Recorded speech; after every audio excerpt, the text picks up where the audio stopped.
Mantras of our Divine Mother. Our Divine Mother says, true spirituality is not to renounce life, but to make life perfect with the divine perfection. This is what India must show to the world now. With my love and blessing, says our Divine Mother.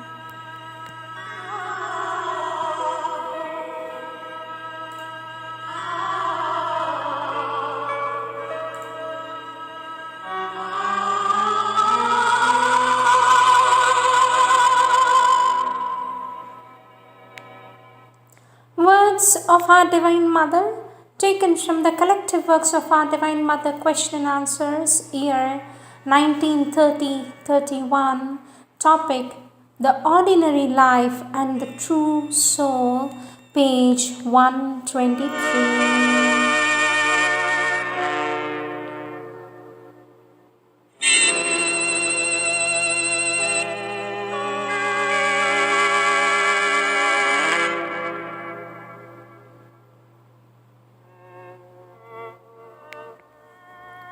Our Divine Mother says, the ordinary life is a round of various desires and greeds. As long as one is preoccupied with them, there can be no lasting progress. A way out of the round must be discovered. Take as an instance that commonest preoccupation of ordinary life, the constant thinking of people of what they will eat and when they will eat and whether they are eating enough. To conquer the greed for food, an equanimity in the being must be developed such that you are perfectly indifferent towards food. If food is given to you, you eat it. If not, it doesn't worry you in the least. Above all, you do not keep thinking about food. And the thinking must not be negative either. To be absorbed in devising methods and means of abstinence, as the sannyasis do, is to be almost as preoccupied with food as to be absorbed in dreaming of it greedily. Have an attitude of indifference towards it. That is the main thing. Get the idea of food out of your consciousness. Do not attach the slightest importance to it. Of all that sort came first, a small beginning of immense ascent. The mighty wardens of the ascending stair, who intercede with the all-creating world, there waited for the pilgrim, heaven-bound soul. Holding the thousand keys of the beyond, they proffered their knowledge to the climbing mind and filled the life with thought's immensity. Our Divine Mother says this will be very easy to do once you get into contact with your psychic being, the true soul deep within you. Then you will feel immediately how very unimportant these things are and that the sole thing that matters is the divine. To dwell in the psychic is to be lifted above all greed. All you have to no hankering, no worry, no feverish desire. And you will feel also that whatever happens, happens for the best. Do not misunderstand me to imply that you must always think that everything is for the best. Everything is not for the best so long as you are in the ordinary consciousness. Our Divine Mother says you may be misled into utterly wrong channels when you are not in the right state of consciousness. But once you are poised in the psychic and have made your self offering to the divine, all that happens will happen for the best, for everything, however disguised, will be a definitive divine response to you. Our Divine Mother says, indeed, the very act of genuine self giving is in its own immediate reward. It brings with it such happiness, such confidence, and such security as nothing else can give. But till the self giving is firmly psychic, there will be disturbances, the interval of dark moments between the bright ones. It is only the psychic that keeps on progressing in an unbroken line, its moment a continuous ascension.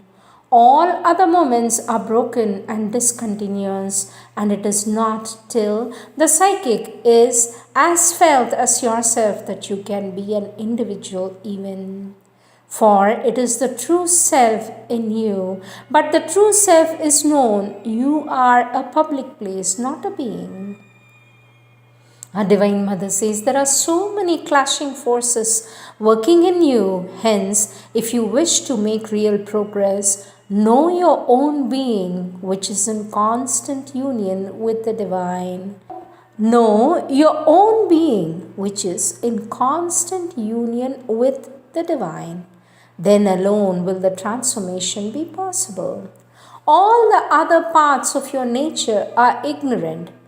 The mind, for instance, often commits the mistake of thinking that every brilliant idea is also a luminous idea. It can be, with equal vigor, triumph of arguments for and against God. It has no infallible sense of the truth. The vital is generally impressed by any show of power and is willing to see in it the godlike. It is only the psychic which has just a discrimination. It is only the psychic which has a just discrimination. It is directly aware of the Supreme Presence. It infallibly distinguishes between the divine and the undivine. If you have even for a moment contacted it, you will carry with you a conviction about the divine which nothing can shake. A Divine Mother says, how? You ask me, are we to know our true being? Ask for it, aspire after it, want it as you want nothing else. Most of you here are influenced by it, but it should be more than an influence. You should be able to feel identified with it. All urge for perfection comes from it, but you are unaware of the source. You are not collaborating with it knowingly. You are not in identification with its light. Do not think I refer to the emotional part of you. When I speak of the psychic, emotion belongs to the higher vital, not to the pure psychic. The psychic is a steady flame that burns in you, soaring towards the divine and carrying with it a sense of strength which breaks down all oppositions. When you are identified with it, you have the feeling of the divine truth, then you cannot help feeling also that the whole world is ignorantly walking on its head with its feet in the air. Our Divine Mother says, you must learn to unite what you call your individual self with your true psychic individuality. Let me repeat, you must learn to unite with what you call your individual self with your true psychic individuality. Your present individuality is a very mixed thing, a series of changes which yet preserves a certain continuity, a certain sameness or identity of vibration in the midst of all flux. It is almost like a river which is never the same and yet has a certain definitiveness and persistence of its own. Your normal self is merely a shadow of your true individuality which you will realize only when this normal individual, which is differently poised at different times, now in the mental, then in the vital, at other times in the physical, gets into contact with the psychic and feels it as its real being. Then you will be one. Nothing will shake or disturb you. You will make steady and lasting progress and be above such petty things as greed, as food.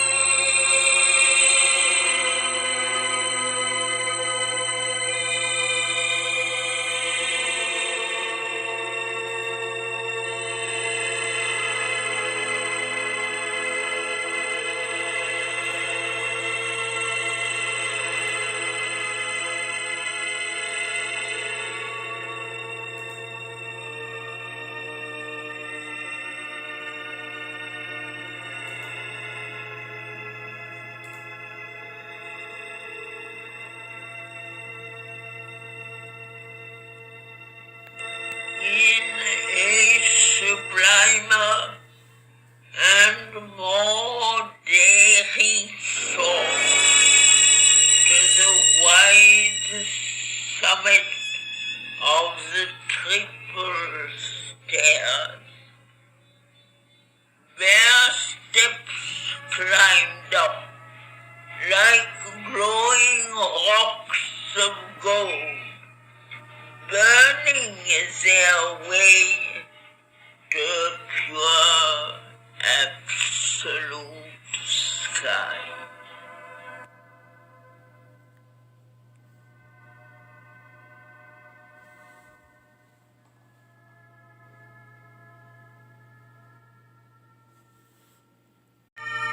Next, from a question from page 31 from the same series.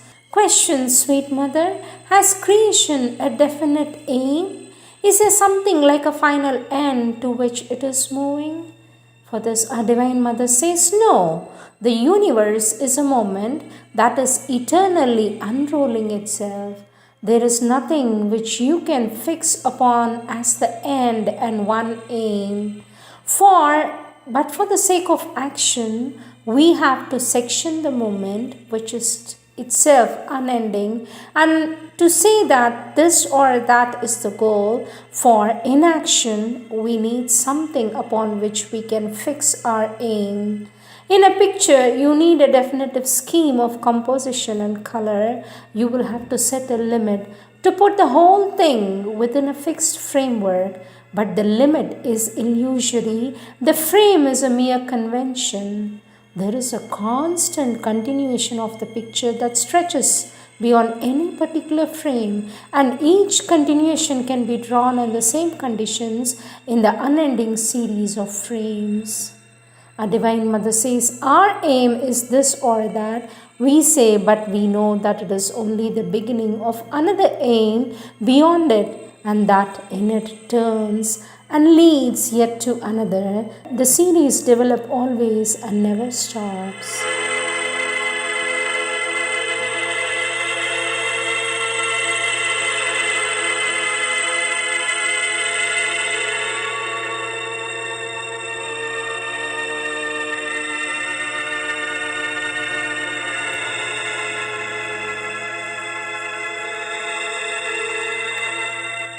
Question from page 28 in the same series.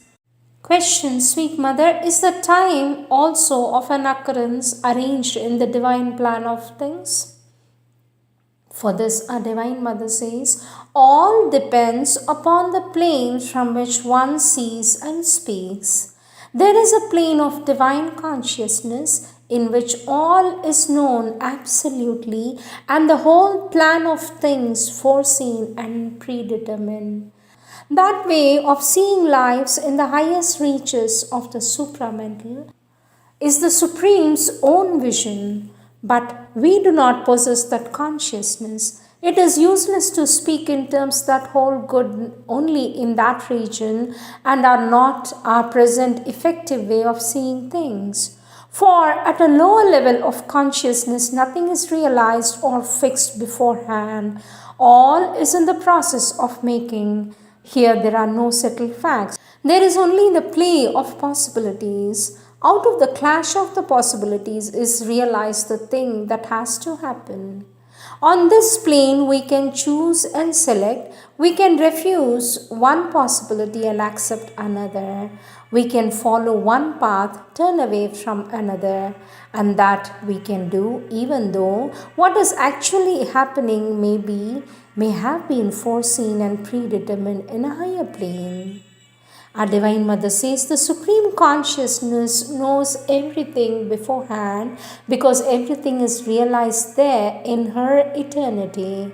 But for the sake of her play and in order to carry out actually on the physical plane what is foreordained in her own Supreme Self, she moves here upon earth as if she did not know the whole story. She works as if it was a new and untried thread that she was weaving. It is this apparent forgetfulness of our own foreknowledge in the higher consciousness that gives to the individual in the active life of the world his sense of freedom and independence and initiative. These things in him are her pragmatic tools.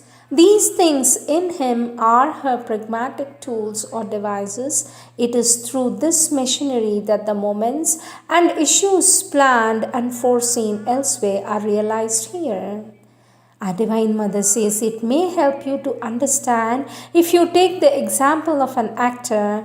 An actor knows the whole part he has to play. He has in mind the exact sequence of what is to happen on the stage.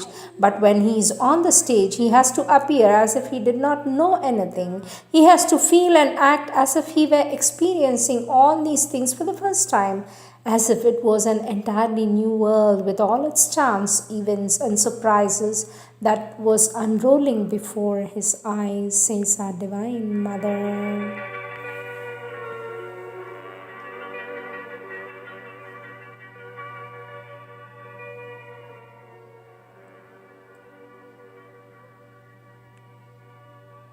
At each pace of the journey marvelous, a new degree of wonder and of bliss, a new hum formed in being's mighty step, a great wide step, trembling with the jeweled heart, as if a burning spirit quivered there, upholding with his flame